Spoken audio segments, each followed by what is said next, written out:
साथियों SSC GD की परीक्षा की अगर बात करें तो आज की शिफ्ट में साथियों जिस टाइप के क्वेश्चंस आपसे पूछे जा रहे हैं ठीक उसी टाइप के साथियों यहां पर आपके लिए मैं क्वेश्चंस लेकर आया हूं। सबसे पहले साथियों 20 क्वेश्चंस आप देखेंगे हिंदी के, उसके बाद 20 क्वेश्चंस देखेंगे साथियों सामान्य ज्ञान के, और जैसे एग्जाम में क्वेश्चंस पूछे जा रहे हैं ठीक है उसी प्रकार पर यानी कि आज की शिफ्ट के ऊपर आधारित ये क्लास आपकी होगी। और ये पूरा एक मॉक टेस्ट देखेंगे, पहले हिंदी के क्वेश्चन, फिर सामान्य ज्ञान के क्वेश्चन, उसके बाद रीजनिंग के और उसके बाद मैथ के। तो साथियों आपकी शिफ्ट में साथियों अगर आपका पेपर नहीं हुआ है अभी और आने वाले समय में आपका पेपर है तो इन क्वेश्चंस को देखकर जाइएगा। मेरा मानना है साथियों एग्जाम आपका बहुत आराम से क्रैक हो जाना चाहिए। तो पहला क्वेश्चन आपकी स्क्रीन पर है कि जिसकी भुजाएं घुटनों तक लंबी हो उसके लिए एक शब्द अगर आपसे पूछा जाए तो आपको बताना है साथियों अजानुबाहु, और ये एग्जाम में आपके क्वेश्चन ट्रेंड करेगा। उसके बाद देखिए किस शब्द की वर्तनी अशुद्ध है बताइए। देखिए यहां पर अगर बात करें साथियों, अगर बात करें ग्रह ऐसा ही लिखा जाता है, कृष्ण भी ऐसा ही लिखा जाता है और कृपा भी ऐसे लिखा जाता है, लेकिन घृणा की अगर बात करते हैं तो कुछ इस तरीके से लिखा जाता है। तो कौन सी साथियों वर्तनी यहां पर अशुद्ध होगी? जो ऑप्शन नंबर ए में लिखी हुई। उसके बाद देखिए साथियों कि जिसकी जड़ ना हो, यानी कि जिसकी जड़ नहीं हो उसको हम लोग क्या कहेंगे साथियों? उसको क्या कहा जाएगा? उसको निर्मूल कहा जाएगा। यह बात आपको मालूम होना चाहिए, इस प्रश्न का सही जवाब आपको मालूम होना चाहिए। उसके बाद देखिए दधी का साथियों अगर तद्भव रूप की बात करते हैं तो दधी एक, अगर बात करें देखिए एक तत्सम शब्द है, एक तरीके से बात करें दधी का तद्भव रूप आपसे पूछा गया है तो दही हो जाएगा। यानी कि आंसर अगर आपका भी ऑप्शन नंबर सी के साथ तो बिल्कुल करेक्ट भाई, बहुत बढ़िया, वेरी गुड क्लास। साथियों एसएससी जीडी की अगर बात करें इस बार आपको एक सीट मैं दिलवा कर रहूंगा। जितनी भी साथियों अभी तक मैंने क्लासेस कर दी हैं वो सभी क्लासेस साथियों आपके एग्जाम के लिए बहुत इंपॉर्टेंट होगी, और वो सारी क्लासेस अगर आप देख लेते हो और इस क्लास को साथियों आप लोग एक बेहतर अंदाज में फुल कंसंट्रेशन के साथ साथियों अगर आप देख लेते हैं तो एग्जाम को क्रैक करना कोई मुश्किल काम नहीं, ये बहुत आसान आपके लिए हो जाएगा। अति उपसर्ग का मतलब क्या होता है आपसे पूछा जा रहा है। देखिए किसी काम की अति कर दी जाए मतलब बहुत ज्यादा वो काम कर दिया जाए तो एक ट्रिक है, एक तरीके से आप लोग ध्यान रख सकते हैं, तो बाहुल्य आप लोग ध्यान रखेंगे। यानी कि अति उपसर्ग का मतलब क्या होता है? तो बाहुल्य होता है। उसके बाद देखिए अगले नंबर का प्रश्न आपकी स्क्रीन पर है कि प्रतिकूल का विलोम क्या होगा? तो प्रतिकूल का विलोम क्या होगा साथियों? अनुकूल होगा। आंसर आपका जाएगा ऑप्शन नंबर सी के साथ। उसके बाद देखिए निम्नलिखित में से एक विष्णु का पर्यायवाची नहीं। देखिए विष्णु के पर्यायवाची कौन कौन से होते हैं ये आपको मालूम होना चाहिए। कमलेश की अगर बात करें ये विष्णु का पर्यायवाची है, और कमलाकांत भी विष्णु का पर्यायवाची है, और अगर बात करें कमलापति भी विष्णु का पर्यायवाची है, लेकिन कमलासन साथियों विष्णु का पर्यायवाची नहीं है, तो यही आपका जवाब हो जाता है। उसके बाद देखिए निम्नलिखित शब्दों में से किस एक का लिंग परिवर्तन हिंदी भाषा में प्रचलित ही नहीं है? देखिए चाचा का हो जाएगा साथियों, लिंग बदल जाएगा, चाचा का चाची। बहन का अगर बात करें भाई हो जाएगा, भैंसा का भैंसिया हो जाएगा। लेकिन कोयल की अगर बात करें तो हिंदी पुल्लिंग और स्त्रीलिंग इसका नहीं होता। कोयल है तो कोयल है साथियों, ऐसा नहीं करेंगे कि कोयली है या कोयला है। चलिए उसके बाद देखिए नेक्स्ट नंबर का क्वेश्चन आपकी स्क्रीन पर है कि निम्नलिखित में से कौन सा वाक्य सही है, यह आपसे पूछा जा रहा है। तो श्री राम 14 वर्ष के बाद वन से वापस लौटे, ये सही वाक्य होगा।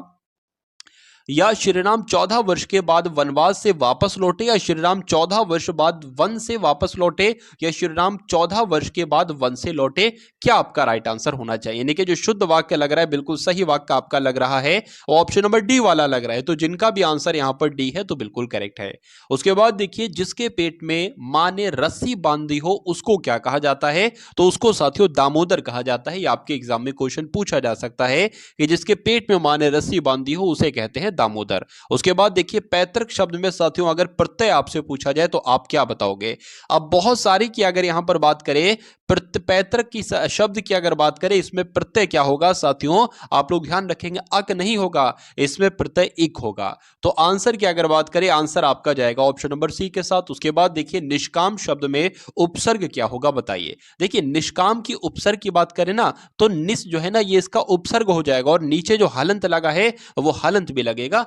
बिना हलंत वाला साथियों राइट आंसर ना लगा देना वरना वो आपका गलत हो जाएगा। उसके बाद देखिए आम के आम गुठलियों के दाम, ये एक लोकोक्ति है, और इस लोकोक्ति का मतलब साथियों क्या होता है? दोहरा लाभ, एकदम फायदा, जो व्यक्ति अपना हित अनहित ना समझे, या उपरोक्त में से कोई नहीं। तो कहा जा सकता है साथियों डबल प्रॉफिट यानी कि दोहरा लाभ ही इसका मतलब होगा आम के आम गुठलियों के दाम का। उसके बाद देखिए शुद्ध वर्तनी वाला शब्द बताइए इसमें से कौन सा शब्द बिल्कुल सही लिखा हुआ है? तो मेरे हिसाब से साथियों ऑप्शन नंबर डी वाला जो ईर्ष्या शब्द लिखा हुआ ये बिल्कुल सही है, तो यही आपका बिल्कुल सही जवाब हो जाता है। होश उड़ जाना इस मुहावरे के लिए मतलब क्या होगा साथियों? इसका मतलब क्या होगा आपसे एग्जाम में पूछा जाएगा, इसलिए बता दीजिए। घर फूक तमाशा देखना नहीं, घिग्गी बंधना नहीं, सिट्टी बिट्टी गुम हो जाना। बिल्कुल साथियों, बिल्कुल डर जाना, होश उड़ जाना या सिट्टी बिट्टी गुल हो जाना एक ही बात है। तो आंसर जिनका सी था तो बिल्कुल करेक्ट था। जान के लाले पड़ना ये एक मुहावरा है और इसका मतलब आपसे पूछा जा रहा है स्वयं को संकट में डालना, ये होगा मतलब गंभीर संकट में होना या संकट टलना। संकट टलना तो नहीं हो सकता, मुसीबत में गुजारा करना ये होगा। तो कह सकते हैं साथियों इसका जो सबसे सटीक जवाब होगा वो ऑप्शन नंबर बी के साथ जाएगा, यानी कि गंभीर संकट में होना। ये किसका मतलब है साथियों? जान के लाले पड़ने का मतलब है। अब उसके बाद देखिए कर्तव्य शब्द का उदाहरण आपसे पूछा जा रहा है, मतलब कर्तव्य शब्द का प्रत्यय पूछा। कर्तव्य में प्रत्यय क्या होगा? तव्य प्रत्यय होगा, लेप्य प्रत्यय होगा, अनियर प्रत्यय होगा। आपको साथियों बताना इस प्रश्न का सही जवाब आपका क्या होगा। साथियों अभी तक अगर आपने सब्सक्राइब नहीं किया है तो इस चैनल को साथियों सब्सक्राइब करके एक घंटे का निशान होगा उसको क्लिक करके एक बार ऑल पर साथियों क्लिक कर लीजिए, ताकि जैसे एसएससी जीडी का फुल मॉक टेस्ट साथियों इस चैनल पर आए तो तुरंत आपके पास नोटिफिकेशन आ जाए। उस नोटिफिकेशन पर क्लिक करके आप वो वीडियो साथियों देख सको। तो कुल मिला के साथियों जो भी आपका एनालिसिस हो रहा है मैथ और रीजनिंग का भी मैं एनालिसिस करता रहता हूं, ठीक है? तो उस वीडियो को भी साथियों जरूर देखिएगा। आपकी जो आने वाली शिफ्ट है उसमें बहुत आपको फायदा मिलेगा, इतना फायदा मिलेगा कि कम से कम जो प्रथम पहले नंबर पर आपने पोस्ट दी है वो पोस्ट आपको मिल जाए। चलिए कर्तव्य की अगर बात करें इसमें साथियों प्रत्यय जो है ना वो तब वही, इसलिए सही जवाब आपका ए के साथ जाएगा। पीछे पीछे चलने वाले इसका मतलब क्या होता है? तो उसको साथियों क्या कहा जाता है? उसको अनुगामी कहते हैं, जो पीछे पीछे चलता हो। तो आंसर यहां पर जिनका भी ऑप्शन नंबर बी तो बिल्कुल करेक्ट है। उसके बाद देखिए इस शब्द में आवा प्रत्यय नहीं है। देखिए दिखावा की अगर बात करें इसमें भी साथियों आवा प्रत्यय, और चढ़ावा में भी आवा प्रत्यय है, और भुलावा में भी साथियों आवा प्रत्यय है, लेकिन लावा में आवा प्रत्यय नहीं है। नहीं है तो यही आपका बिल्कुल सही जवाब हो जाता है। इनमें से तुरंग शब्द का पर्यायवाची साथियों क्या होता है? देखिए तुरंग का मतलब होता है घोड़ा, और घोड़े का ही पर्यायवाची होता है साथियों बाजी। तो कहा जा सकता है कि तुरंग शब्द का पर्यायवाची क्या होगा? बाजी होगा। आंसर आपका जाएगा ए के साथ। अब उसके बाद देखिए साथियों हिंदी के आपने देख लिए कितने क्वेश्चन साथियों देखे? 20 क्वेश्चन आपने हिंदी के देखे। अब सामान्य ज्ञान के साथियों यहां पर 20 क्वेश्चन देख लीजिए। उसके बाद रीजनिंग के क्वेश्चन और मैथ के क्वेश्चंस, वो क्वेश्चन मैं आपको करवाने वाला हूं जो आज की शिफ्ट में साथियों एनालिसिस तरीके से हम लोग देखेंगे उन क्वेश्चंस को। चलिए गौतम बुद्ध को महापरिनिर्वाण साथियों कहां पर प्राप्त हुआ था? यह आपसे पूछा जा रहा है। तो आपसे अगर पूछा जाए महापरिनिर्वाण कहां पर प्राप्त हुआ था, तो कुशीनगर में साथियों इनका महापरिनिर्वाण उनको प्राप्त हुआ था। ये आप लोग ध्यान रखें। गौतम बुद्ध की अगर बात करें तो ये बौद्ध धर्म के साथियों प्रवर्तक थे। अगर बात करें इनका जन्म कहां पर हुआ था, तो इनका जन्म नेपाल में हुआ था, और नेपाल में एक स्थल है साथियों लुम्बिनी जिसका नाम है। तो नेपाल के लुम्बिनी में इनका जन्म हुआ था, ये आप लोग ध्यान रखेंगे। और अगर बात करें इनको ज्ञान की प्राप्ति कहां पर हुई, तो बिहार में बोध गया है। तो बिहार के बोध गया में ही साथियों इनको ज्ञान की प्राप्ति हुई। और अगर बात करें ये महापरिनिर्वाण क्या है, तो मृत्यु को ही कहा जाता है। अगर आपसे पूछे इनकी मृत्यु कहां पर हुई थी तब भी आपको कुशीनगर बताना है, और पूछा जाए महापरिनिर्वाण इनको प्राप्त कहां पर हुआ था तब भी आपको साथियों कुशीनगर ही बताना है। अब उसके बाद देखेंगे अगले नंबर का प्रश्न है कि भारत में सबसे पहली जनगणना कब शुरू की गई थी, बताने की कोशिश कीजिए। देखिए यहां पर कहा गया है कि सबसे पहली बार जनगणना जो है वो कब शुरू की गई थी, तो वो तो साथियों 1872 में शुरू की गई थी। किसके कार्यकाल में शुरू की गई थी, तो लॉर्ड मेयो के कार्यकाल में शुरू की गई थी। अच्छा यहां पर अगर लिखा होता साथियों सबसे पहले की जगह नियमित लिखा होता, यानी कि पूछा जाता है कि नियमित जनगणना साथियों कब शुरू की गई थी, तो वो साथियों 1881 में शुरू की गई थी। किसके कार्यकाल में शुरू की गई थी, तो लॉर्ड रिपन के कार्यकाल में शुरू की गई थी। ये भी आपको मालूम होना चाहिए। दो सवाल और आपसे पूछे जाते हैं एग्जाम में। आपसे पूछा जाता है कि 2011 की जो जनगणना थी ये भारत की कौन से नंबर की जनगणना थी, तो ये 15वें नंबर की जनगणना थी। लेकिन अगर आपसे पूछा जाता है कि ये स्वतंत्र भारत की कौन से नंबर की जनगणना थी, तो ये स्वतंत्र भारत की साथियों 7वें नंबर की जनगणना थी। तो 4 पॉइंट जो मैंने आपको बताए साथियों उनको आपको ध्यान रखना है। उसके बाद देखिए अगले नंबर का प्रश्न है कि 1904 में किसने क्रांतिकारियों के गोपनीय समिति के रूप में अभिनव भारत का आयोजन किया था? तो यहां पर अगर बात करें पूछा जाता साथियों अभिनव भारत की स्थापना किसने की, तब भी आप क्या बताते? वीडी सावरकर ही बताते। और कहा गया है कि अभिनव भारत का आयोजन किसने किया साथियों, तब भी आपको विनायक दामोदर सावरकर यानी कि वीडी सावरकर ही बताना है। उसके बाद देखिए अगला प्रश्न है किस स्वतंत्रता सेनानी ने महात्मा गांधी जी को पहली बार राष्ट्रपिता कहकर संबोधित किया था? ये आपको बताना है साथियों। क्या होगा इस क्वेश्चन का बिल्कुल सही जवाब बताइए। चलिए, तो सुभाष चंद्र बोस साथियों इस प्रश्न का बिल्कुल सही जवाब हो जाता है। अगर बात करें महात्मा गांधी जी को महात्मा सबसे पहले किसने कहा, तो रविन्द्रनाथ टैगोर ने कहा। और पूछा जाता साथियों, जो पूछा गया इस प्रश्न में कि महात्मा गांधी को पहली बार राष्ट्रपिता किसने कहा, तो सुभाष चंद्र बोस ने कहा। यह बात आपको साथियों मालूम होना चाहिए। अब उसके बाद देखिए कि अंतरराष्ट्रीय शांति और सुरक्षा को बढ़ावा देने से संबंधित प्रावधान भारतीय संविधान के निम्नलिखित में से किसके एक भाग के रूप में उल्लिखित हैं? तो किसके भाग में साथियों रूप में उल्लिखित हैं? राज्य के नीति निर्देशक सिद्धांत के रूप में उल्लिखित हैं। तो आंसर आपका अगर है साथियों ऑप्शन नंबर बी के साथ, तो बिल्कुल करेक्ट है। 73वें संविधान संशोधन 1992 के द्वारा भारतीय संविधान में किसके शीर्षक से एक परिच्छेद 9 जोड़ा गया, जो अनुच्छेद 243 से 243 ओ के प्रावधानों को कवर करता है? तो किसकी बात चल रही है साथियों, आप लोग ध्यान रखेंगे, पंचायत की बात चले, यानी कि यहां पर खाली जगह में साथियों पंचायत शब्द आएगा तो यह वाक्य आपका पूरा होगा। उसके बाद देखिए इनमें से कौन सा राज्य पालघाट दर्रे से आपस में जुड़े हुए हैं?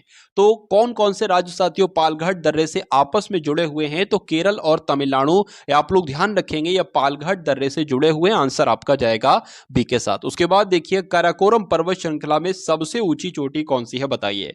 तो काराकोरम पर्वत श्रृंखला में सबसे ऊंची चोटी साथियों कौन सी है? माउंट केटू है, ये आपको मालूम होना चाहिए। आंसर आपका जाएगा ऑप्शन नंबर बी के साथ। और जिनका भी आंसर यहां पर बी है तो बिल्कुल करेक्ट है। इसकी ऊंचाई की बात करें तो 8611 मीटर इसकी ऊंचाई है, ठीक है ना। चलिए, अब उसके बाद देखिए अगले नंबर का क्वेश्चन है कि सागौन के जंगल भारत के निम्नलिखित में से किस राज्य में, सागौन के जंगल साथियों किस राज्य में है, कुल मिला के ये आपको बताने। तो कहां पर हैं? ये तो मध्य प्रदेश में है, इसलिए सही जवाब आपका जाएगा ऑप्शन नंबर बी के साथ। निम्नलिखित में से कौन भारत का सबसे बड़ा राष्ट्रीय उद्यान है, बताने की कोशिश करेंगे, बताइए। देखिए अगर बात करें यहां पर हम लोग हेमिस राष्ट्रीय उद्यान की, हेमिस नेशनल पार्क की जब हम बात करते हैं साथियों, तो ये भारत का सबसे बड़ा राष्ट्रीय उद्यान है, ये आप लोग ध्यान रखेंगे। और पूछा जाए ये कहां पर है, तो ये लद्दाख में है। कहां पर है साथियों? लद्दाख में है। और अगर आपसे पूछा जाए सुंदरवन राष्ट्रीय उद्यान कहां पर है, तो पश्चिम बंगाल में। जिम कॉर्बेट राष्ट्रीय उद्यान कहां पर है, तो उत्तराखंड में। और गिर राष्ट्रीय उद्यान कहां पर है, तो ये गुजरात में है। उसके बाद देखिए भारतीय अर्थव्यवस्था का मेरुदंड किस क्षेत्र को कहा जाता है? तो किस क्षेत्र को कहा जाता है साथियों? कृषि क्षेत्र को ही भारतीय अर्थव्यवस्था का मेरुदंड कहा जाता है। तो जिनका भी आंसर यहां पर डी, तो बिल्कुल करेक्ट है। उसके बाद देखिए कि इनमें से किस प्रकार की अर्थव्यवस्था में संसाधनों पर निजी अधिकार होते हैं और आर्थिक गतिविधियों का मुख्य उद्देश्य लाभ अर्जित करना होता है? तो किसकी बात चल रही है साथियों, आप लोग ध्यान रखेंगे, पूंजीवादी की यहां पर बात चल रही है। इनमें से किस प्रकार की अर्थव्यवस्था में, तो जो पूंजीवादी अर्थव्यवस्था होती है ना, इसमें संसाधनों पर निजी अधिकार होता है और आर्थिक गतिविधियों का मुख्य उद्देश्य जो होता है वो लाभ कमाना होता है, ये आप लोग ध्यान रखेंगे। चलिए, अब उसके बाद देखिए साथियों, अभी जो मैथ और रीजनिंग के जो कॉन्सेप्ट मैं आपको बताने वाला हूं वो बहुत शानदार साथियों आपके लिए कॉन्सेप्ट मैं आज के इस क्लास में लेकर आया हूं। 33वें नंबर का साथियों क्वेश्चन देखिए, प्रतिध्वनि सुनने के लिए स्रोत तथा परावर्तन सतह के बीच कितनी न्यूनतम दूरी होनी चाहिए? तो कितनी होनी चाहिए साथियों? 17 मीटर की होनी चाहिए। राइट आंसर आपका जो जाएगा वो ऑप्शन नंबर बी के साथ जाएगा। ट्रांसफार्मर की खोज साथियों किसने की थी, अब आपसे यहां पर पूछा जा रहा है। तो माइकल फैराडे का नाम आपने बहुत सुन रखा होगा साथियों, बहुत बारी किताबों में इनका जिक्र किया गया है। तो माइकल फैराडे के द्वारा ही साथियों ट्रांसफार्मर की खोज की गई थी। अगला प्रश्न देखिए, किस गैस का गंध सड़े हुए अंडे के जैसी होती है, बताइए। कहां से खुशबू आती है साथियों सड़े हुए अंडे की? तो हाइड्रोजन सल्फाइड से आती है, आप लोग ध्यान रखेंगे। आंसर आपका जो जाएगा वो ऑप्शन नंबर डी के साथ जाएगा। चलिए भैया, उसके बाद देखिए निम्नलिखित में से कौन सा हैबर प्रोसेस का उपयोग करके उत्पादित किया जाता है? तो हैबर प्रोसेस का उपयोग करके तो साथियों अमोनिया का उत्पादन किया जाता है और अमोनिया को उत्पादित किया जाता है। तो राइट आंसर आपका जो जाएगा साथियों वो ऑप्शन नंबर ए के साथ जाएगा, ये आप लोग ध्यान रखेंगे। निम्नलिखित में से कौन सी प्रक्रिया एक जीव में ऊर्जा उत्पन्न करती है, बताइए। तो कौन सी प्रक्रिया एक जीव में ऊर्जा उत्पन्न करती है? तो जो श्वसन की प्रक्रिया है ना साथियों, यही जीव में ऊर्जा उत्पन्न करती है। आंसर आपका जाना चाहिए ऑप्शन नंबर सी के साथ। फेफड़े की बाहरी आवरण परत को क्या कहा जाता है साथियों, बताइए। तो क्या कहा जाता है? फुफ्फुस आवरण कहा जाता है। आंसर आपका जो जाएगा वो ऑप्शन नंबर ए के साथ जाएगा। अस्पताल में निम्नलिखित में से किस विभाग में कैथ लैब होती है, ये आपको साथियों बताना है। और क्या हो सकता है इस क्वेश्चन का राइट आंसर? तो अस्पताल में किस विभाग में? तो कार्डियोलॉजी साथियों विभाग जो होता है, इस विभाग में ही एक लैब होती है जिसको कहा जाता है कैथ लैब। तो आंसर आपका अगर है ऑप्शन नंबर सी तो बिल्कुल करेक्ट है। उसके बाद देखिए साथियों कि एक पेड़ की उम्र का पता कैसे लगा सकते हैं? तो उसके वजन से नहीं, उसकी ऊंचाई से नहीं, वर्तमान में अपनी वार्षिक छल्लों से साथियों बिल्कुल। ये आप लोग ध्यान रखेंगे, जो छल्ले होते हैं ना, इनको गिनकर साथियों उनकी आयु का निर्धारण किया जा सकता है, पता लगाया जा सकता है। तो आंसर यहां पर जिनका भी ऑप्शन नंबर सी है तो बिल्कुल करेक्ट भाई, बहुत बढ़िया, वेरी गुड क्लास। तो अब आप लोग देखिए साथियों यहां पर रीजनिंग के पहले क्वेश्चन, पहले साथियों रीजनिंग के क्वेश्चंस होंगे, उसके बाद मैथ के क्वेश्चंस देखेंगे। तो रीजनिंग का साथियों पहला क्वेश्चन आपकी स्क्रीन पर है कि उस वेन आरेख का चयन कीजिए जो निम्नलिखित वर्गों के बीच के संबंध को सही ढंग से निरूपित करता है। तो यहां पर साथियों माता है, पिता है और पुरुष हैं। देखिए मान लेते हैं ये क्या है, ये पुरुष हैं, और जितने भी साथियों पिता होंगे ना, जितने भी पिता होंगे वो पुरुष के अंतर्गत ही तो आएंगे। और ये मान लेते हैं साथियों ये क्या हो जाएंगी, ये माता हो जाएंगी। तो इस टाइप का साथियों आपको कौन से ऑप्शन में देखने को मिल रहा है साथियों? ऐसा आपको कहां पर नजर आ रहा है? तो कहा जा सकता है ऐसा आपको ऑप्शन नंबर बी में नजर आ रहा होगा। तो यही आपका बिल्कुल सही जवाब हो जाता है। अब उसके बाद देखिए साथियों यहां पर आपको बताने कि कौन कौन से साथियों लेटर आ सकते हैं, ध्यान से देखिए और बताइए साथियों क्या इस क्वेश्चन का सही जवाब आपका हो सकता है। देखिए एक यहां पर लेटर आएगा, और बात करें यहां पर एक नहीं बल्कि यहां पर दो लेटर आएंगे, ठीक है। यहां पर साथियों दो लेटर आएंगे, और यहां पर कितने लेटर आएंगे? यहां पर भी एक तरीके से साथियों दो लेटर आएंगे, और यहां पर एक, यहां पर एक और यहां पर एक। अब देखिए सबसे पहला आपको काम यह करना है कि इन लेटर्स को काउंट कर लीजिए कितने आखिर ये लेटर्स हैं। एक दो, खाली जगहों को भी गिनते करेंगे। एक दो तीन चार पांच छह सात आठ नौ 10 11 12 13 14 15 16 17 18 19 20, यानी कि साथियों 20 लेटर हैं। या तो अगर बात करें कितने का, या तो 4 का पेयर बनेगा या साथियों 5 का पेयर बनेगा। तो पहले 4 का पेयर बना लेते हैं, अगर ठीक है आंसर मिल जाता है तो ठीक है, वरना 5 5 का पेयर बनाते हैं। पहले 4 का बना लीजिए, 1 2 3 4, 4 का एक अलग बन गया। 1 2 3 4, 4 का ये बना लिया। 1 2 3 4, ये 4 का बन गया, और 1 2 3 4 ये 4 का बन गया, और 1 2 3 4। अब देखिए साथियों अंत में क्या आ रहा है, आर क्यू आ रहा है। अंत में यहां पर भी आर क्यू है। तो यहां पर अगर बात करें आर तो है लेकिन क्यू नहीं है, तो साथियों यहां पर क्यू बन जाएगा। यहां पर क्यू तो है लेकिन आर नहीं, तो यहां पर आर बन जाएगा। यहां पर आर क्यू दोनों नहीं है अंत में, तो आर क्यू बना लेंगे। देखिए पूरा हमें मिल गया पी एस आर क्यू। तो पी तो है, एस बन जाएगा, ये भी साथियों सेम बन गया पी एस आर क्यू, ये भी सेम बन गया पी एस आर क्यू। इसको भी बना लीजिए पी एस आर क्यू, ये पूरा पी एस आर क्यू बन गया। इसको भी पी एस आर क्यू बना लीजिए, और इसको भी पी एस आर क्यू बना लीजिए, तो एस यहां पर आ जाएगा। अब देख लीजिए आपने अपने पेन से कौन कौन से लेटर लिखे उनको एक बार लिख लीजिए अलग को। तो आपने एस लिखा, आर लिखा, क्यू लिखा, एस लिखा, आर लिखा, क्यू लिखा और एस आर लिखा, उसके बाद एस आर लिखा आपने, उसके बाद साथियों पी लिखा, क्यू लिखा, पी लिखा, क्यू लिखा और एस लिखा। अब देख लीजिए ये कौन से ऑप्शन में है साथियों, जिस ऑप्शन में ये है ना वही ऑप्शन आपका बिल्कुल सही जवाब हो जाता है। एस आर क्यू ए कहां पर है, एस आर ये हो गया, क्यू एस ये हो गया, और आर पी क्यू एस साथियों ये आपका राइट आंसर हो जाएगा ऑप्शन नंबर बी। उसके बाद देखिए अगले नंबर का साथियों क्वेश्चन आपकी स्क्रीन पर आ चुका है, देखिए और बताइए सही जवाब आपका क्या होगा। दिए गए विकल्पों में से वो संख्या आपको साथियों चुनना है यहां पर जो निम्नलिखित श्रेणी में प्रश्नवाचक चिन्ह के स्थान पर आए। कुल मिला के साथियों एक सीरीज वाला क्वेश्चन है, प्रश्नवाचक चिन्ह की जगह पर आपको बताने कौन सा नंबर आएगा। देखिए और बताइए सही जवाब क्या होगा। देखिए सिंपल सी बात है, पहले 16 में कितना माइनस यहां पर हुआ है, तो -7 माइनस हुआ है। 16 में 7 माइनस करेंगे तो 9 आ जाएगा। अब ये तो साथियों एकदम मतलब यहां पर माइनस किया गया, यहां पर एकदम बढ़ा दिया गया, तो कितना बढ़ाया गया साथियों, यहां पर मैं कह सकता हूं 18 बढ़ाया गया। चलिए उसके बाद यहां पर कितने माइनस किया गया, एक तरीके से माइनस ही किया गया है, तो कितना माइनस किया गया, -8 माइनस यहां पर किया गया है। ये भी एकदम साथियों बढ़ गया, मतलब गुणा हो गई। और इसकी अगर बात करें 76 से अगर बात करें यहां पर साथियों 9 माइनस किया गया है। देखिए यहां पर पहले में 7 माइनस किया, एक छोड़ा, दूसरे में 8 माइनस किया, उसके बाद छोड़ा, 9 माइनस किया, मतलब 7 माइनस किया, 8 माइनस किया, 9 माइनस किया, तो इसको छोड़ेंगे, यहां पर साथियों 10 माइनस करना होगा।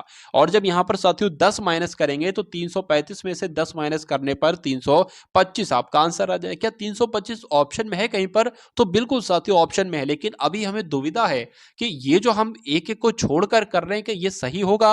अब अगर बात करें देखिए ये 9 से आपको इतना तो आपको पता चल गया, इसका इसका ठीक है ना। इसका ये तो आपको पता चल गया, लेकिन अब इसका मतलब क्या होगा, ये यहां पर अगर बात करें, 9 तियां आपका कितना होता है साथियों, 27 होता है। तो 9 से 27 हुआ, 9 तियां 27 हो गया।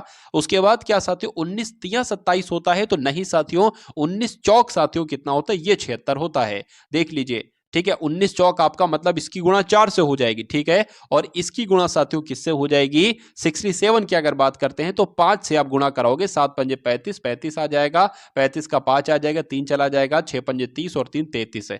तो ये ऐसे होगा साथियों, मतलब इसकी गुणा 3 से, फिर अगले नंबर 4 से, फिर इसकी नंबर 5 से, और नीचे जो खेल चल रहा है वो 7 माइनस किया, फिर 8 माइनस किया, फिर 9 माइनस किया, तो फिर 10 माइनस करेंगे। तो ये नंबर बिल्कुल साथियों सही है, और आंसर आपका ऑप्शन नंबर सी के ही साथ जाएगा। भाई बहुत बढ़िया, वेरी गुड क्लास। अब उसके बाद देखिए साथियों, एक कथन आपके सामने, एक नहीं बल्कि दो कथन आपके सामने हैं, और दो ही निष्कर्ष आपके सामने हैं। सबसे पहले आपको साथियों कथनों को पढ़ना है, और फिर उसके बाद उसके अकॉर्डिंग निष्कर्ष देखिए, और मुझे बताइए कि कौन सा निष्कर्ष सही है और कौन सा निष्कर्ष गलत है।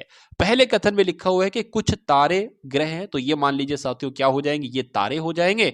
और मान लेते हैं साथियों क्या, इतने इतने तारे क्या हैं, इतने तारे ग्रह हैं। तो ये साथियों तारे हो गए, और ये क्या हो गए, ये आपके साथियों ग्रह हो गए। उसके बाद कहा है कुछ ग्रह धूमकेतु हैं, तो मान लेते इतने ग्रह साथियों क्या हो जाएंगे, इतने ग्रह आपके साथियों क्या हो जाएंगे, धूमकेतु हो जाएंगे। अब निष्कर्ष पढ़िए, और निष्कर्ष को देखकर बताइए कौन सा निष्कर्ष सही है। कुछ धूमकेतु ग्रह हैं, कुछ धूमकेतु, बिल्कुल साथियों इतने धूमकेतु क्या है, ग्रह हैं, ये बिल्कुल सही हो जाएगा। सभी तारे धूमकेतु हैं, तो तारे तो साथियों यहां पर हैं, और धूमकेतु यहां पर है, दूर दूर तक कोई नाता नहीं, कोई रिश्ता नहीं। तो ये आपका गलत हो जाएगा साथियों। कुल मिला के अगर बात करें, कथन एक सही है, और ऐसा कहां पर लिखा हुआ है, ऐसा कहां पर लिखा हुआ है साथियों, ऐसा तो आपका ऑप्शन नंबर डी में आपको नजर आ रहा होगा। तो एग्जाम में साथियों इस टाइप का क्वेश्चन आपसे पूछा जाएगा, तो आपको छोड़ के नहीं आना है, बल्कि उस क्वेश्चन का सही जवाब देकर आना है। चलिए, अब उसके बाद देखिए साथियों, यहां पर अगर बात करें, लिखा हुआ है कि जिनके फलकों पर 1 से 6 तक, ये तो लिखा ही होता है साथियों, 1 से 6 तक फलक होंगे, उस संख्या का पता लगाइए जो संख्या 6 वाले फलक के विपरीत है। चलिए, तो इसको भी देख लेते हैं साथियों, क्या इसमें है क्या नहीं है। 6 के विपरीत आपको बताना है। मान लीजिए अगर ये 2 है, 2 का विपरीत क्या होगा, 2 का विपरीत इधर वाला होगा, 3 के उधर वाला होगा, ठीक है ना। तो ऐसे ही साथियों 6 का विपरीत आपसे पूछा जा रहा है। अब मुझे एक बात बताइए कि यहां पर कोई ऐसा नंबर है जो सेम सेम हो, बिल्कुल 3 यहां पर भी है और 3 यहां पर भी है। तो इस वाले का हम लिख लेते हैं साथियों, एक तो ये वाला 3 हो जाएगा, और ये एक ये 3 वाला हो जाएगा। अब 3 के बाद कौन सा आया है, दक्षिणावर्त में घुमाइए जरा। 3 के बाद 1 आया है तो 1 लिख लेंगे, 1 के बाद 4 आया है तो 4 लिख लेंगे। उसके बाद दूसरा काम, ये 3 है ना, 3 के बाद क्या आया है, तो 2 आया है, 2 लिख लेंगे। और 2 के बाद क्या आया है साथियों, 5 आया है, तो 5 लिख लेंगे। इसका मतलब ये होता है, हमें ये पता चल गया कि 4 का अगर विपरीत आपसे पूछा जाता तो आप 5 बताते, अगर 1 का विपरीत आपसे पूछा जाता तो आप 2 बताते। लेकिन यहां पर 3 का विपरीत पूछा गया, 3 का नहीं साथियों, 6 का विपरीत पूछा गया है। तो अगर बात करें साथियों, अब बचा ही क्या, अब बचा क्या, 1 भी हो गया, 2 भी हो गया, 3 भी हो गया, 4 भी हो गया, 5 भी हो गया। तो 3 का विपरीत पूछा गया है साथियों, जाहिर सी बात है यहां पर 6 नंबर ही आएगा मजबूरन, क्योंकि 6 ही साथियों नंबर होते हैं टोटल। तो कुल मिला के अगर बात करें साथियों, यहां पर अगर बात करें कुल मिला के, मतलब कुल मिला के 6 वाला आपसे पूछा गया था, 6 का विपरीत क्या होगा, तो 6 का विपरीत जो होगा ना साथियों, वो एक तरीके से 3 ही होगा, ठीक है ना। 3 ही होगा, तो 3 ही आपका राइट आंसर जाएगा। और जिनका भी आंसर यहां पर ऑप्शन नंबर ए है, तो बिल्कुल करेक्ट भाई, बहुत बढ़िया, वेरी गुड क्लास। चलिए, अब उसके बाद देखिए साथियों, यहां पर मैं आपको दिखला देता हूं थोड़ा सा जूम करके यहां पर। चलिए, अब यहां पर देखिए साथियों, और बताइए सही जवाब क्या है। यहां पर आपको जो ये आकृति आपको ये नजर आ रही ना, आपको बताना है ये आकृति आपको कहां पर दिख रही है, ऑप्शन नंबर ए में, बी में, सी में, या आपको कहां पर दिख रही है साथियों, डी में। ये आपको देखना है और बताना है साथियों आपका सही जवाब यहां पर क्या हो सकता है। चलिए, देखिए यहां पर अगर बात करें, एक यहां पर एक आयत टाइप का है, ठीक है। तो क्या आपको यहां पर आयत दिख रहा है, ये तो ऊपर को आयत है और ये नीचे को है, यहां पर तो बिल्कुल उल्टा है, तो यह नहीं हो सकता। यहां पर आयत तो है साथियों, लेकिन उसके ऊपर ये चौकोर टाइप का है, उसके ऊपर नहीं है, तो ये भी नहीं हो सकता। यहां पर अगर बात करें, यहां पर साथियों आपको आयत भी नजर आ रही है, यहां पर आपको ये भी ऐसा ऊपर को नजर आ रहा है जैसे यहां पर है, लेकिन यहां पर थोड़ा सा गैप है, यहां पर कोई गैप नहीं है साथियों। लेकिन आप जो यहां पर देखेंगे चौकोर है बिल्कुल साथियों, एक ऊपर टेढ़े में चौकोर यहां पर भी है, और यहां यहाँ पर थोड़ा सा गैप भी है और साथियों ये जीरो टाइप का भी बना हुआ है जैसे यहाँ पर बना हुआ है। तो कुल मिला के आंसर आपका जो जाएगा वो ऑप्शन नंबर ए के साथ जाएगा और जिनका भी आंसर यहाँ पर ऑप्शन नंबर ए है तो बिल्कुल करेक्ट भाई, बहुत बढ़िया, वेरी गुड क्लास। अब उसके बाद देखिए अगले नंबर का साथियों क्वेश्चन आपकी स्क्रीन पर आ चुका है, देखिए और बताइए सही जवाब आपका यहां पर क्या हो सकता है। NOTION को क्या लिखा जाता है? 1 3 1 2 7 1 8। यहां पर तो नंबर बहुत हैं कुल मिला के, जितने ये हैं साथियों उसके डबल लग रहे हैं एक तरीके से अगर बात करें। देखिए NOTION को साथियों ये लिखा जाता है, तो उसी प्रकार आपको बताना BEAUTIFI को साथियों क्या लिखा जाएगा। यहां पर एक चीज मुझे नोटिस करी है मैंने, क्या कि N यहां पर भी है और N यहां पर भी है, और N का जो कोड आया है ना साथियों वो 13 आया है। क्या आया है? 13 आया है। यहां पर कहीं N है? नहीं है। तो ऐसा भी नहीं है साथियों कि कोड है, मान लीजिए N का कोड 13 है तो N का कोड यहां पर होता तो 13 लिखते, ऐसा भी नहीं है क्योंकि ऐसा ही नहीं। तो उसके बाद साथियों अगर बात करें O का कोड यहां पर क्या है साथियों? 12 है और यहां पर भी 12 है। लेकिन O की बात करें साथियों, O का विपरीत L होता है और L का कोड होता है साथियों 12। और कहीं ऐसा तो नहीं साथियों कि N का विपरीत होता है M और M का कोड होता है साथियों 13, ऐसा तो नहीं, ऐसा ही है साथियों।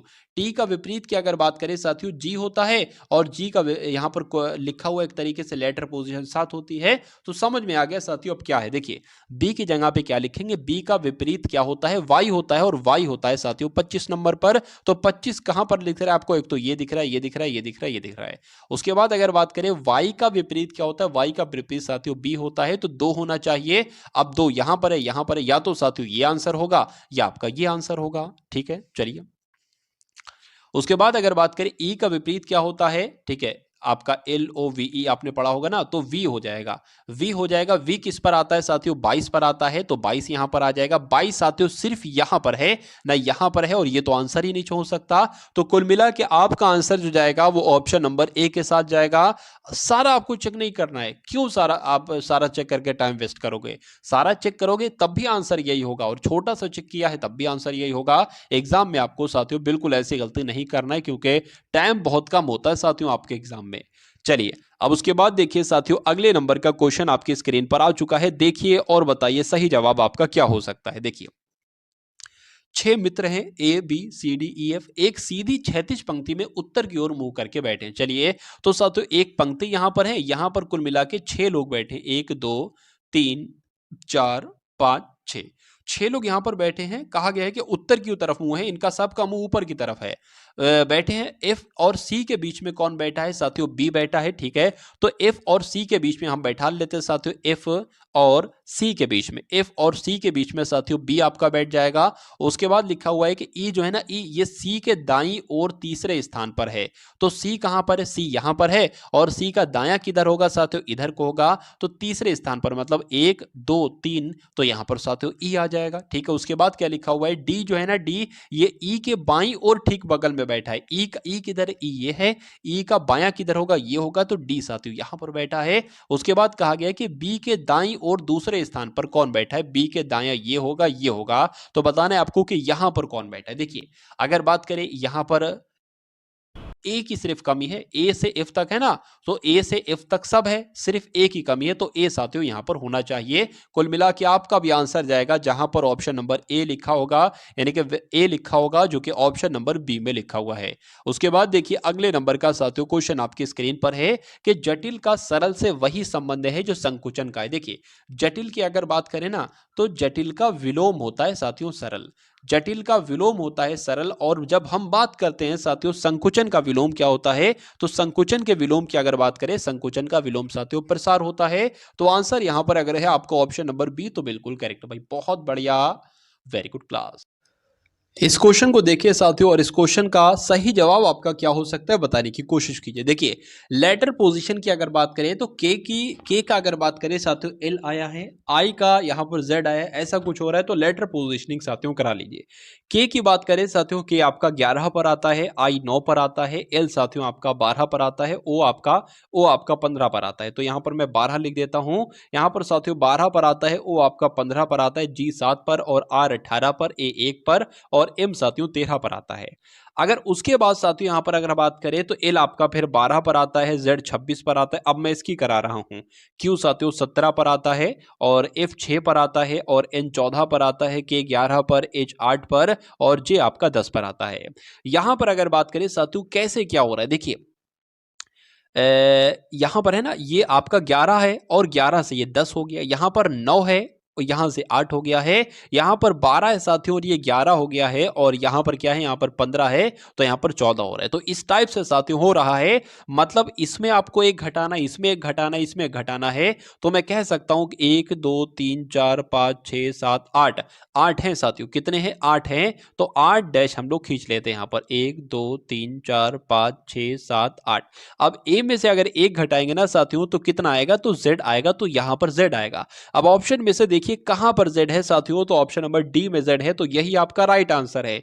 एग्जाम में अब आपको आगे और चेक नहीं करना, यही आंसर होगा, लेकिन मैं आपको पूरा करके दिखला देता हूं। आई होता है साथियों 9 पर 8 हो जाएगा, आपका H आ जाएगा यहां पर। आर होता है 18 पर 17 पर आ जाएगा साथियों, Q आ जाएगा और यहां पर साथियों C है तो यहां पर साथियों B आ जाएगा। और फिर अगर बात करें साथियों यहां पर Q आ जाएगा, फिर ये Z आ जाएगा, फिर ये साथियों E आ जाएगा और फिर ये S आ जाएगा। तो कुल मिला के आंसर आपका जो जाएगा वो ऑप्शन नंबर डी के साथ जाएगा भाई। बहुत बढ़िया, वेरी गुड क्लास। अब उसके बाद देखिए साथियों अगले नंबर का प्रश्न आपकी स्क्रीन पर है, देखिए और बताइए सही जवाब आपका यहां पर क्या हो सकता है, बताइए। चलिए यहां पर अगर बात करें, एक वस्तु के अंकित मूल्य पर 10% की और 5% की क्रमिक छूट देने के बाद वो वस्तु 3420 रुपए में बेची जाती है। वस्तु का अंकित मूल्य आपसे पूछा जा रहा है। अच्छा, ये जो छूट दी गई ना, ये अंकित मूल्य पर ही छूट दी गई है। मान लेते हैं साथियों अंकित मूल्य, हम यहां पर अंकित मूल्य पूरा पूरा लिखें या एक्स लिख दें, यहां पर एक्स लिख देते हैं, ज्यादा आसान रहेगा, बार बार अंकित मूल्य बहुत लंबा चौड़ा नहीं लिखना पड़ेगा। तो अंकित मूल्य पर 10% की छूट दी गई, यानी कि 90 रुपए में वो दिया गया, 90% में वो दिया गया, तो 90/100 आ जाएगा। उसके बाद कहा गया कि फिर से 5% की छूट दी गई, यानी कि साथियों फिर वो 95 रुपए में दिया गया, यानी कि 95% में दिया गया। और ये दो छूटें देने के बाद वो वस्तु साथियों 3420 रुपए में बेची जाती है, यानी कि बराबर 3420 आ जाएगा। अब अंकित मूल्य आपसे पूछा जा रहा है ना, और अंकित मूल्य आपका x है, तो इसको पूरे को कैलकुलेट करो और x का मान निकाल दो, वही आपका आंसर हो जाएगा। अब इसको छोटा कर लीजिए, 0 से 0 कट जाएगा, 5 दूना आपका 10 हो जाएगा और 5 एकम 5, 5 नीम आपका 45 हो जाएगा। अब अगर बात करें साथियों x बराबर क्या आ जाएगी, ये 3420 है, 3420 ऐसा ही हो जाएगा। अगर बात करते साथियों ये 10 है और ये साथियों 20 है, तो यहां पर कुल मिला के 200 आपका आ जाएगा। और नीचे साथियों क्या आ जाएगा, नीचे आपका 19 आ जाएगा और कितना आ जाएगा साथियों, 9 आ जाएगा। इतनी सी बात है साथियों। चलिए अब अगर बात करें ना साथियों, देखिए 3 से कट कर लेना, 3 एकम 3, 3 3 9 हो जाएगा और 3 एकम 3, 3 एकम 3, इसको कट कर रहे हैं, 3 एकम 3, 3 एकम 3, 3 चौक आपका 12 और ये 0 हो जाएगा। फिर से एक बार कोशिश कीजिए 3 से कट करने की, तो 3 3 आपका क्या हो जाएगा साथियों, 9 हो जाएगा, 2 बचेगा, 3 7 21, 3 8 24 हो जाएगी, आ जाएगा। तो अब अगर बात करें साथियों, क्या आपके सामने देखिए 19 एकम 19, 19 दूना आपका 38 हो जाएगा, यानी कि 20 की गुणा 200 से करना है, तो 2 दूना 4, यानी कि 4000 आपके इस प्रश्न का बिल्कुल सही जवाब हो जाता है। तो जिनका भी आंसर यहां पर ऑप्शन नंबर सी है, तो बिल्कुल करेक्ट भाई, बहुत बढ़िया, वेरी गुड क्लास। अब उसके बाद देखिए साथियों अगले नंबर का क्वेश्चन आपके स्क्रीन पर है, देखिए और बताइए सही जवाब आपका यहां पर क्या हो सकता है। चलिए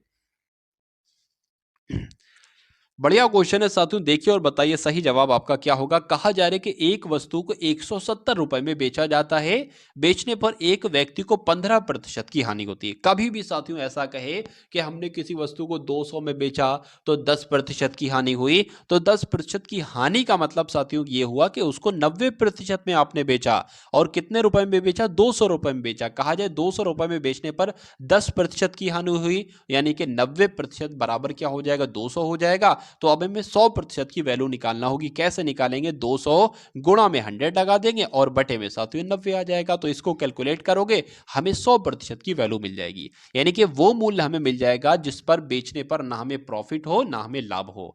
अब अगर बात करते हैं साथियों इस क्वेश्चन की, तो 15% की हानि होती है, यानी कि उस वस्तु को 85% में बेचा जाता है और प्रश्न में दिया गया उसको 170 में बेचा जाता है। ठीक है, तो यहां पर अगर बात करें उसका क्रय मूल्य एक तरीके से क्या होगा, तो 100% का निकालने के लिए 170 इंटू 100 बटे में साथियों 85 आ जाएगा। ठीक है ना, 85 आ जाएगा, 17 एकम 17 हो जाएगा, 17 पंजे 85 हो जाएंगे, 5 एकम 5, 5 दूना आपका 10 हो जाएगा, 2 की 100 से गुणा करेंगे साथियों, क्या आ जाएगा 200 आ जाएगा।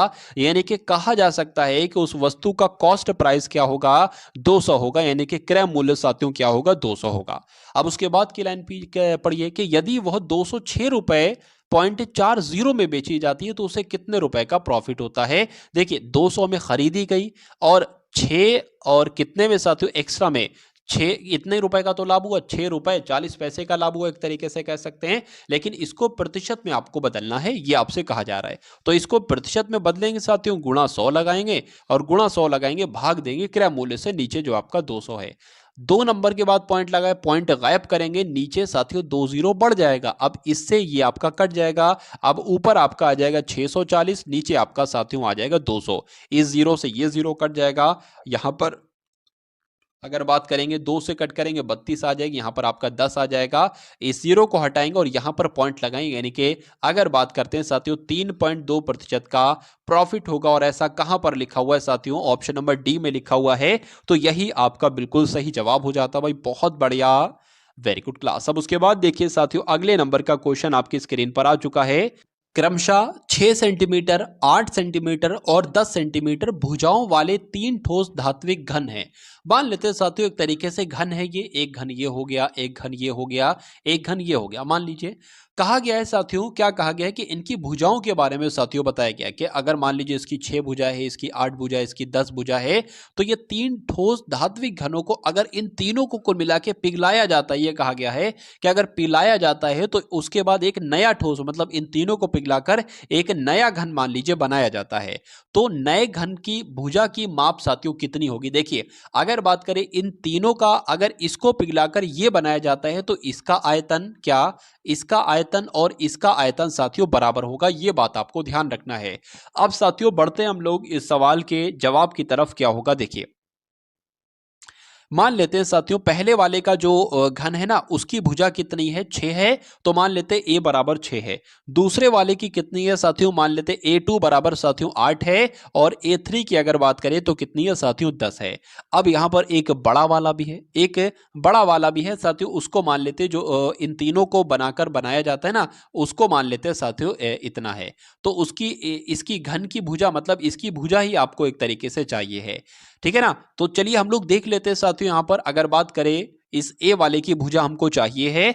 अगर बात करें इसका आयतन, इसका आयतन, और मैंने कहा था कि इनका आयतन बराबर है, तो इनके आयतन की बात करें, इनका आयतन प्लस ये वाले का आयतन, ये 2 है, ये 1 है, और प्लस अगर बात करें इसका आयतन, ये आपका 3 हो जाएगा, बराबर है ये, मतलब ठीक है ना। अगर बात करें अभी हमें ए की वैल्यू चाहिए है, वो हम पता कर लेंगे, देखिए कैसे करेंगे।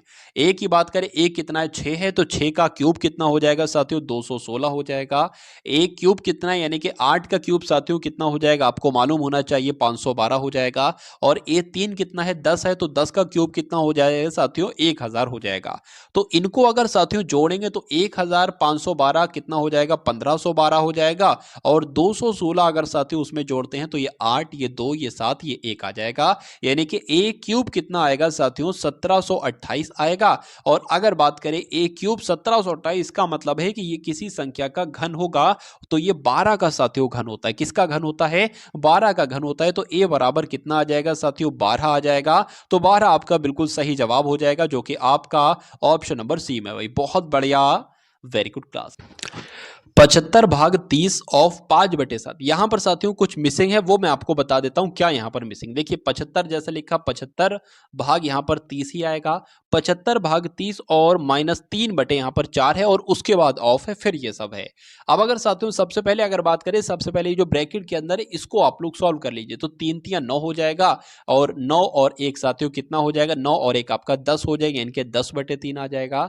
उसके बाद माइनस लिख दिया, 3 एकम 3, 3 और 2 साथियों 5 बटे यहां पर 3 आ जाएगा। अब अगर बात करते हैं नीचे, नीचे तो सेम है 3, तो एक बार उतार लेंगे, ऊपर साथियों 10 - 5 आ जाएगा, तो यहां पर कितना आ जाएगा 5/3 आ जाएगा। यानी कि पूरा इसको कैलकुलेट करके साथियों, इसको कैलकुलेट करके कितना आएगा 5/3 आएगा। माइनस लगा लिया। अब अगर बात करें इसको सॉल्व करा लेते ना, ठीक है, तो 5/7 लिखा है तो 5/7 हमने 7 लिख लिया। इस भाग का निशान हम इसको गुणा में बदल लेंगे, लेकिन गुणा में बदलने के बाद एक शर्त होती है कि इसकी उल्टा पलटी होगी। जैसे कि 9/14 लिखा है ना, तो 14/7 यहाँ पर 9 हो जाएगा और -5/3 ये है। अब देखिए साथियों, 7 एकम 7, 7 दूना आपका 14 हो जाएगा। ठीक है, अब क्या हो जाएगा, 5 दूना आपका 10 हो जाएगा और यहां पर नीचे आपका 9 आ जाएगा, -5/3 आ जाएगा। अब इसको साथियों आप देख लीजिए, कितना कितना आपके पास आ गया, 10/9 आ गया, -5/3 आ गया। अब यहां पर अगर बात करें साथियों, यहां पर क्या था, यहां पर 3/4 था। और फिर ये क्या था साथियों, फिर आपका अगर बात करें ये आपका 75 था, उसके बाद साथियों भाग 30 था, उसके बाद -3/4 था, उसके बाद यहाँ पर ऑफ था। अब यहाँ पर चूंकि साथियों ऑफ है तो यहाँ पर इसका मतलब गुणा आ जाएगा, यानी कि 10/9 से पहले गुणा आ जाएगा और ये 3/4 लिखा हुआ है, 3/4 साथियों लिख जाएगा। ये क्या है, ये 75/30 है ना, मतलब 75/30, तो 15 दूना 30 हो जाएगा, 15 पंजे 75 हो जाएंगे, यानी कि इसकी जगह 5/2 आ जाएगा गुणा में, 5/2 आ गया। तो अब आपके पास साथियों कितना रहा, इतना रहा जितना आपके सामने। अच्छा, यहां पर माइनस आएगा, यहां पर मैंने गुणा का निशान क्यों लगा दिया, यहां पर तो माइनस आएगा, क्यों, क्योंकि यहां पर भी माइनस है। चलिए, अब अगर साथियों बात करते, अब किसको सॉल्व कराना है, अब इसको सॉल्व करा लीजिए। 2 आ जाएगा यहां पर और यहां पर साथियों 10 आ जाएगा। तो अब आपके सामने जो आया है 5/2 माइनस 5 आपका 15 हो जाएगा, 5 15 और यह क्या हो जाएगी, आपका 18 हो जाएगा, -5/3 यहां पर साथियों आ जाएगा। चलिए ठीक है, अब अगर बात करें साथियों, इसको कैलकुलेट करा ले, इस पूरे को कैलकुलेट करा ले, 5/2 आपके पास आ गया है। अच्छा, इसको और ये कट रहा है, 3 पंजे आपका 15 हो जाएगा, 3 छंग 18 हो जाएगा। अब आपके पास साथियों क्या आया, अब आपके पास आया है 5/2 -5/6 -5/3 आपके पास आ गया है। देखिए, अब अगर बात करें इसको और इसको कैलकुलेट करा लेते, 6 यहां पर है ना, इसको भी 6 बना लो, आसान रहेगा। इसको 6 बनाओगे तो साथियों 3 से गुणा कराओगे और इसकी भी 3 से गुणा कराओगे तो कहा जा सकता है ऊपर साथियों कितना हो जाएगा, ऊपर 3 पंजे 15 आपका हो जाएगा और नीचे आपका कितना हो जाएगा, 6 हो जाएगा। तो नीचे तो 6 हो जाएगा साथियों, ऊपर 15 हो जाएगा, नीचे भी 6, नीचे भी 6, तो एक बार 6 आ जाएगा और ऊपर 15 में से 5 जाएगा तो 10 आ जाएगा। यहां पर कितना था, 5/3 था। इसको भी साथियों ऐसा करो, 6 बना लो, तो 2 से इसकी गुणा कराओगे तो ये 6 बन जाएगा, 2 से इसकी गुणा कराओगे तो ये 10 बन जाएगा।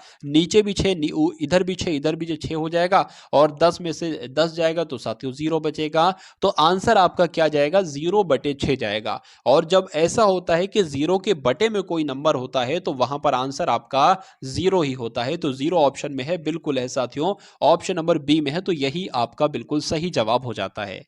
एक वस्तु का अंकित मूल्य 450 रुपए है। इसे 10%, X% और 20% की 3 क्रमिक छूटों के बाद इसको 267.30 रुपए में बेचा जाता है। X का मान आपसे साथियों यहाँ पर पूछा जा रहा है। देखिए, अंकित मूल्य साथियों कितना है, अंकित मूल्य है 450। इस 450 पर, यानी कि इस अंकित मूल्य पर साथियों पहले जब 10% की छूट दी जाती है, यानी कि इसको 90% में बेचा जाता है। क्या कह सकते हैं, 90/100 हो जाएगा। ठीक है, X% की बात आई, देखिए कभी भी मान लीजिए जैसे कि 10% यहां पर है तो हमने उसको कितना लिखा, एक तरीके से 100 - 10 ऐसे ही करके तो लिखा। तभी तो साथियों 100 में से 10 जाएगा तो 90 बचेगा, यानी कि 90 में से 100 होगा।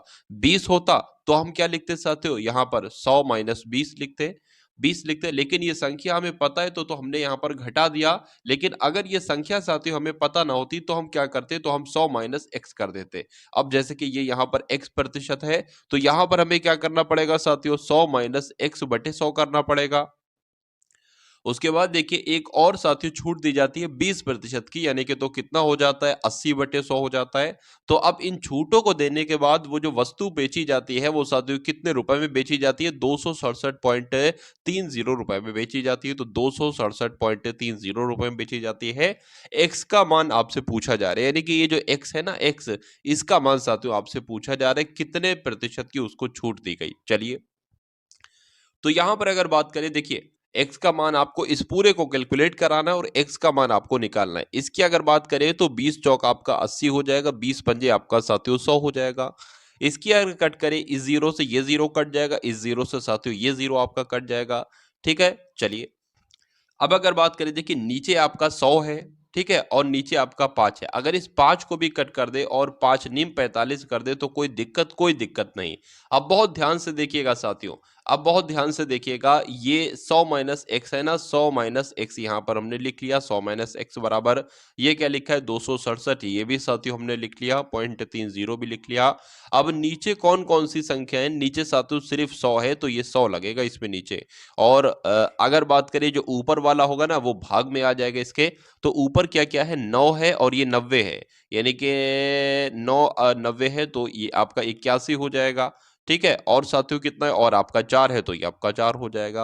अब देखिए 2 संख्याओं के बाद पॉइंट लगा है, पॉइंट हटाएँगे साथियों, नीचे 2 ज़ीरो बढ़ाएँगे 1 लगा के। अब इन 100 से ये 100 आपका कैंसल हो जाएगा, ठीक है? चलिए अब एक बार साथियों इसको और कट कर लीजिए, देखिए क्या ये साथियों 4 से कट हो रहा है, देख लेते हैं हम लोग एक बार। 4 से तो नहीं कट हो रहा है, ठीक है? ये 3 से कट हो जाएगा, देख लीजिए 3 एकम आपका 3 हो जाएगा, 3 एकम क्यों 3 सत्ते इक्कीस, 3 अट्ठे आपका 24 हो जाएगा। कितना बचेगा साथियों, 2 बचेगा, 3 नीम आपका 27, 3 अट्ठे आपका 24 हो जाएगा, 2 बचेगा 27 बचेगा, 3 नीम 27 और 3 एकम 3 और 0 लग जाएगा। ये कटेगा साथियों 3 से, 3 दूना 6 हो जाएगा, 3 सत्ते 21 हो जाएगा। इस 0 से साथियों ये 0 कट जाएगा, और अगर बात करें 3 नीम आपका कितना आ जाएगा, 3 नीम 27 आ जाएगा। इसको अगर कट करेंगे तो यहाँ पर लिख लीजिए 3 दूना आपका 6 होगा, 3 नीम 27 होगा, 3 सत्ते 21 होगा और 0 नहीं होगा, ठीक है? और अब नीचे साथियों क्या बचा है, 9 बचा है और 4 बचा है। अब 3 से एक बार और देख लीजिए साथियों, कट हो रहा है, 3 से नहीं कट हो रहा है, देखिए हाँ, कट हो जाएगा। या ऐसा करो 9 से ही कट हो जाएगा, 9 कम 9 9 दट 9 तिया 27 हो जाएगा, 2 बचेगा 27 हो जाएगा, 9 तिया 27 और 0 का 0 यहाँ पर लग जाएगा, ठीक है? अब ये भी कट हो गया। अब इसको साथियों 4 से कट करा लो, यानी कि 330 को साथियों 4 से कट करा लो, आंसर आपका आपके सामने आ जाएगा। 4 अट्ठे 32 हो जाएगा, बिल्कुल 4 अट्ठे 32 हो जाएगा, 1 जाएगा ये 10 हो जाएगा, 4 दूना 8 हो जाएगा, बिल्कुल 1 बचेगा, पॉइंट लगेगा, 0 बढ़ेगा साथियों, 4 दूना 8 हो जाएगा। तो कुल मिला के साथियों 82.2 यहाँ पर आ रहा है। चलिए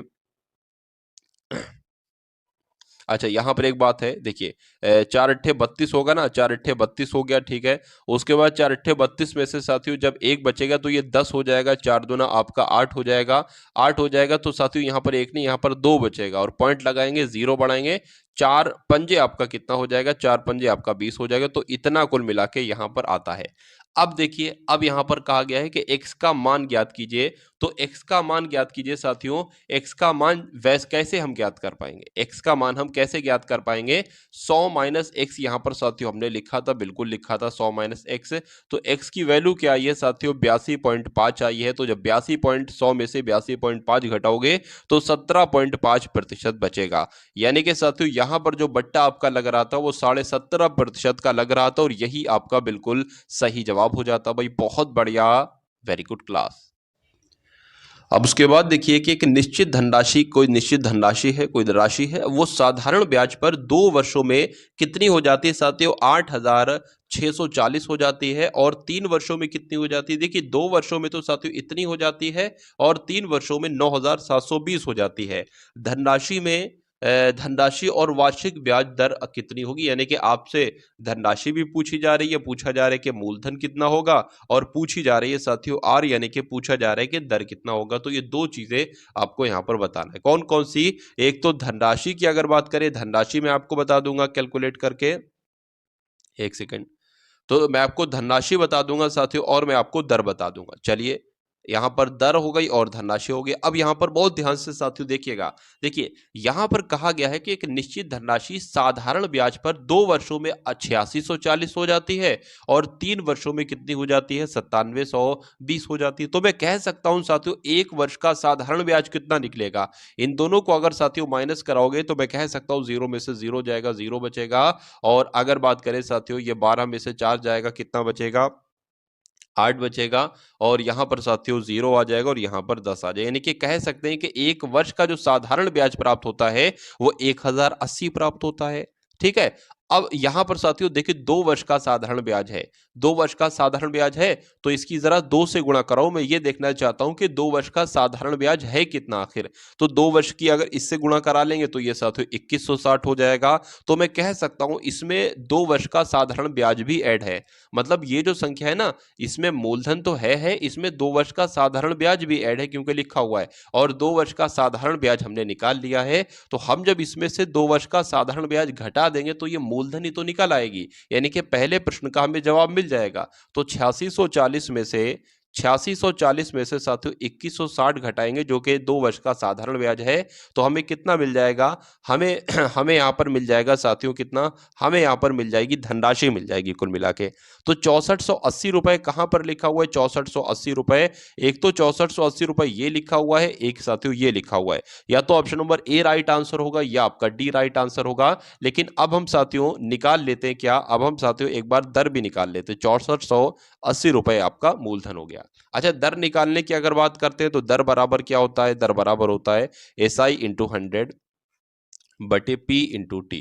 ठीक है, इसमें हम बैठा देते हैं। अब अगर साधारण ब्याज की यहां पर अगर बात करते हैं तो 1 वर्ष का साथियों साधारण ब्याज कितना निकला था, या 2 वर्ष का ही लिख लेते हैं, 2160 निकला था।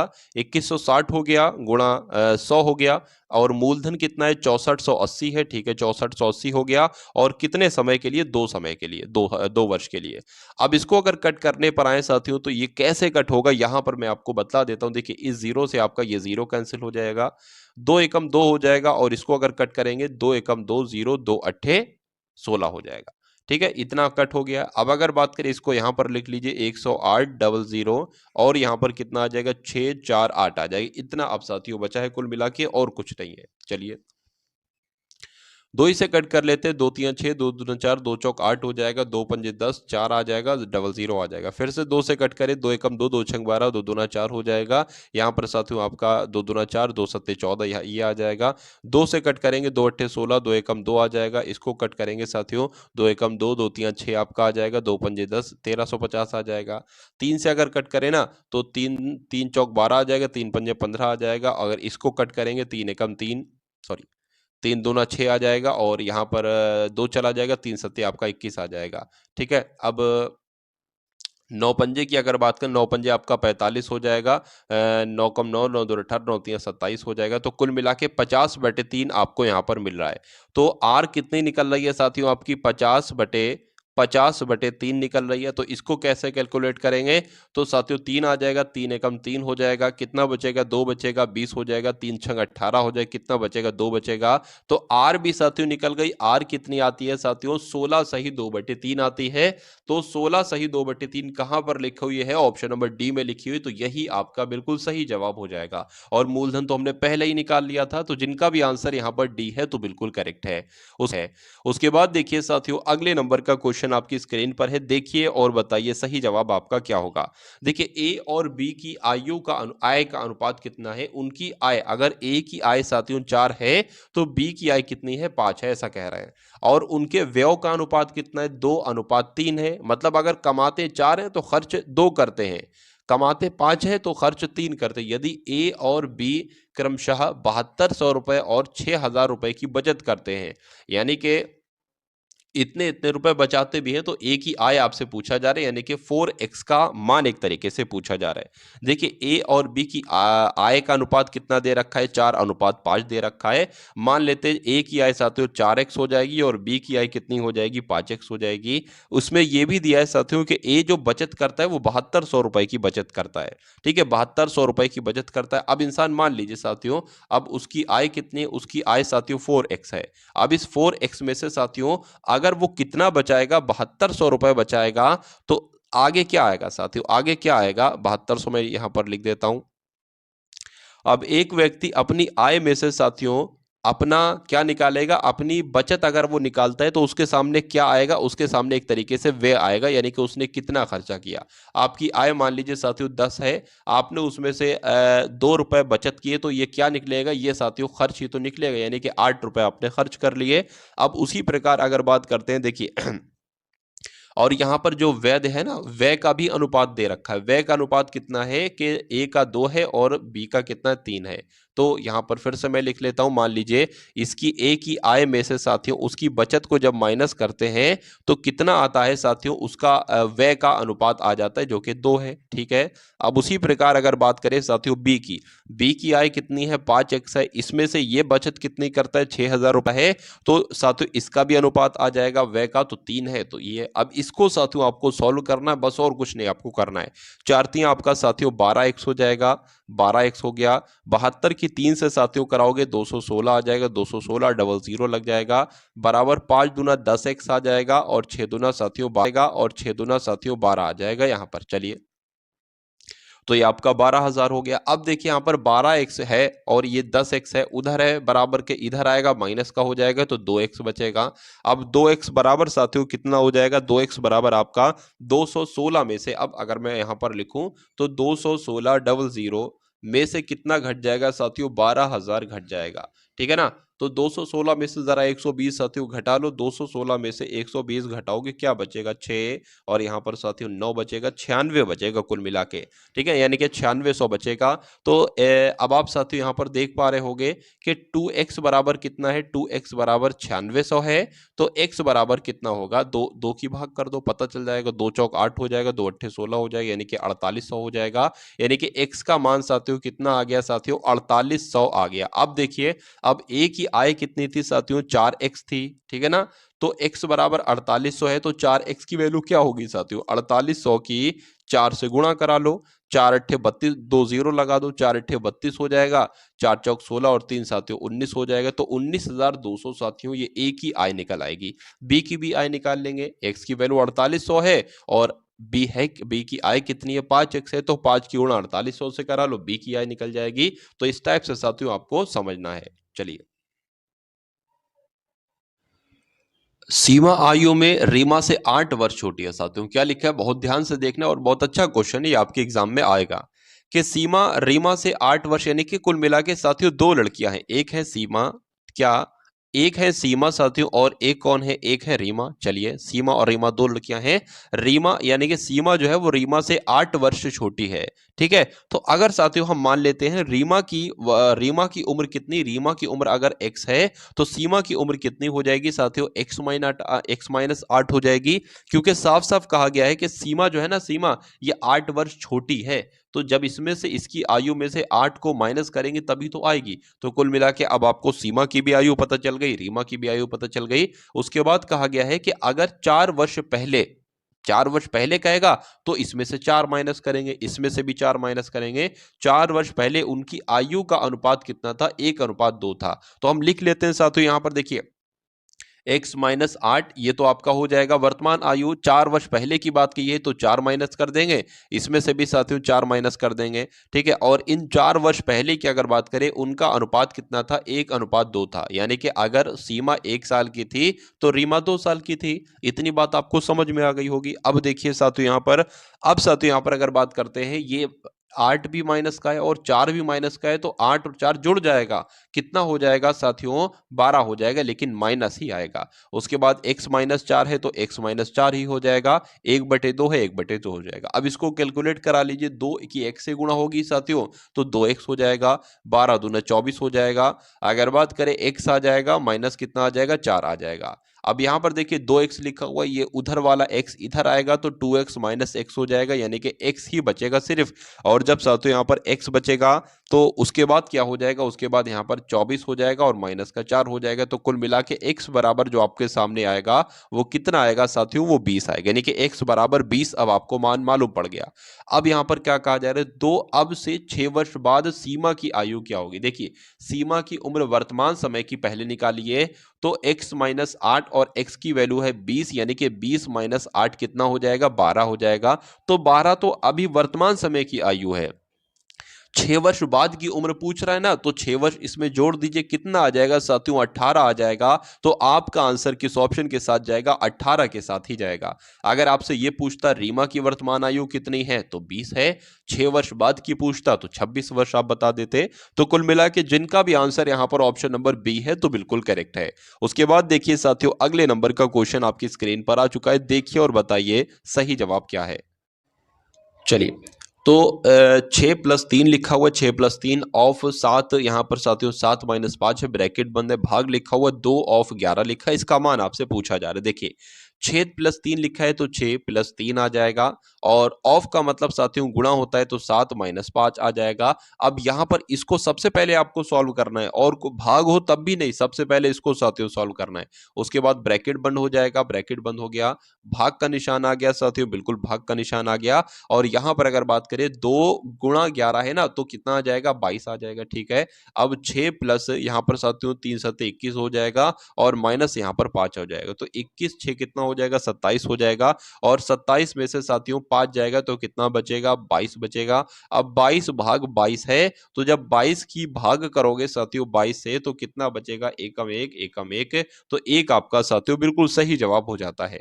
अब उसके बाद देखिए अगले नंबर का क्वेश्चन आपकी स्क्रीन पर है, देखिए और बताइए सही जवाब आपका क्या होगा। देखिए अच्छा क्वेश्चन है, शानदार क्वेश्चन यहाँ पर आपकी स्क्रीन पर है। अगर बात करें कि सोनी और गीता एक साथ मिलकर किसी काम को 8 घंटे में करती हैं, तो सोनी मान लीजिए एस हो गई और गीता क्या हो गई, गीता जी हो गई। तो सोनी और गीता मिलकर किसी काम को 8 दिन में करती हैं और सोनी अकेले क्या, सोनी अकेले साथियों उस काम को 12 दिन में 12 घंटे में करती है।